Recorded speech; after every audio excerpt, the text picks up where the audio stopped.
we've got a new endoscope here by a company called Clear, which is a company based in the UK, and they sent this to me to try out.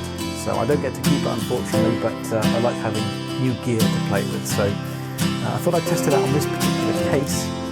And what we have here is an infection of the ear. This is the patient's right ear canal. And this infection is not clearing. This is the patient's third week of canesten drops, and then before that, a further 2 weeks with Otimize, which is an antibiotic drop. Canesten is antifungal. And nothing's working. So currently, this patient is being managed by myself and the GP. The GP, once the Otimize failed to resolve the problem, the GP took a swab and it turned out it was fungal, hence the prescription of canesten. And I've seen the patient several times over the last 6 weeks during this kind of saga. And as you can expect, every week or so the ear is then just kind of filled with kind of wet, slough, dead skin rubbish, and I have to suction it out. So this is a bit of a mystery. It's looking like an ENT job at this point. I have no idea why nothing is working. We seem to be following the correct protocol for otitis externa, otoearitis inflammation externa, ear canal. The kind of correct good practice protocol is clean the ear out, called oral toilet, A-U-R-A-L, oral toilet.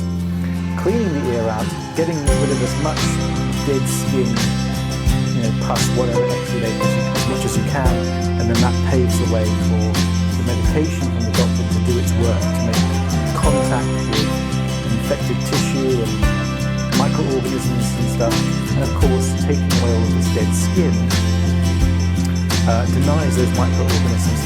So if this was fungal, we're going to strip all of these dead skin away, or if it's bacteria, we're going to strip all these dead skin away. That's less food and less of a nice environment for those microorganisms to live on antibiotics. So that's why in cases of ear infections, I tend to be quite meticulous with cleaning everything out. So even when it looks relatively clean, most of the time if you go back in and you just sort of pry around, you will see these large sheets of dead skin away from it, which is a good thing to clear away. And again, we're not causing any bleeding or any tissue damage, we're just taking away the dead stuff. So, a word on the endoscope. This is, I have to say, I've not been paid to make this review or anything, I'm not making any money yet. I have to send the endoscope back to them. But it is one of the nicest looking endoscopes, as in the visuals that produce. It's one of the nicest that I've used. To date, probably the best visuals that I've been able to record. I don't know how you guys feel about it, let me know in the comment section. To my eye, the image is very nice and clear, and it's nicely illuminated and balanced such that, with the other endoscopes, it can be a bit of a challenge to have everything nicely illuminated and balanced such that, a lot of the time the ear canal, parts of it can be in shadow, parts of it can be overexposed, like white. I think in the film trade in the old days they used to call that burn. But it can often be quite difficult to illuminate everything nicely, but in this particular case, everything is really super clear.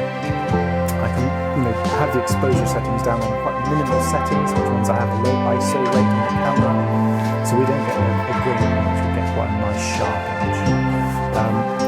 There is a caveat, however, to that, and that is that the rod, the bit that we put in the patient's ear, the rod, the tube, whatever you want to call it, is large.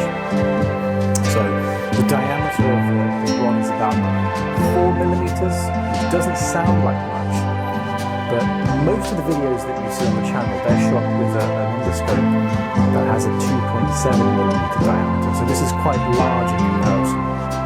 It's not a deal breaker, you can do most deals with a normal endoscope, it's just more of a fact, and it's more difficult because you've got this big thing in the ear canal and you have to find room for your suction probe, tool, whatever. But I'm kind of used to it. In fact, if you go back to the very, very first videos that I ever posted on YouTube, like the first 10 videos or something like that, that also was a form of endoscope. And you can see the visual difference. You know, the old ears, despite them being super old, they do look very nice. They do, and that's because more light can physically, you know, enter the camera sensor. As more light reaches the camera sensor, and therefore you can be a bit freer with how you play with the camera settings. Whereas with the very tiny endoscopes, less light reaches the camera sensor, and then you have to compensate for that. So, and of course, you can't coach your way with that. So, you know, a crummy image will always be crummy despite how well you sort of try and sort of edit it. So we're just getting on this last dead skin here. It's a fairly good result, I have to say. The ear canal's looking quite clear. Obviously, it looks, you know, a little inflamed, but that's due to the nature of the infection. You can see throughout the video, particularly here, as we go through the focus. The other thing that I find hard to explain, but I do get a wider perspective with this endoscope. You know, the field of view is a little bit better, and I like that because it allows you to see things a bit clearer. Eardrum back there, nice and intact. There's a little, you know, globules of dead skin here and there, but otherwise it looks quite healthy, to be honest. Going in, seeing if I can get a little bit more. I'm seeing if any of these kind of sheets of dead skin are hiding anywhere, but otherwise it looks fairly good. The patient was very, very compliant. You know, they didn't feel like this was at all painful or anything. It was quite a relief actually for her to get all this dead skin out of the canal, you know, because it's not pleasant having all of that wet mush down in there against the eardrum. She does have an underlying hearing loss as well. So this is just compounding the problem, and obviously it's incredibly frustrating if you can't hear out of one ear, and your good ear also has a hearing loss.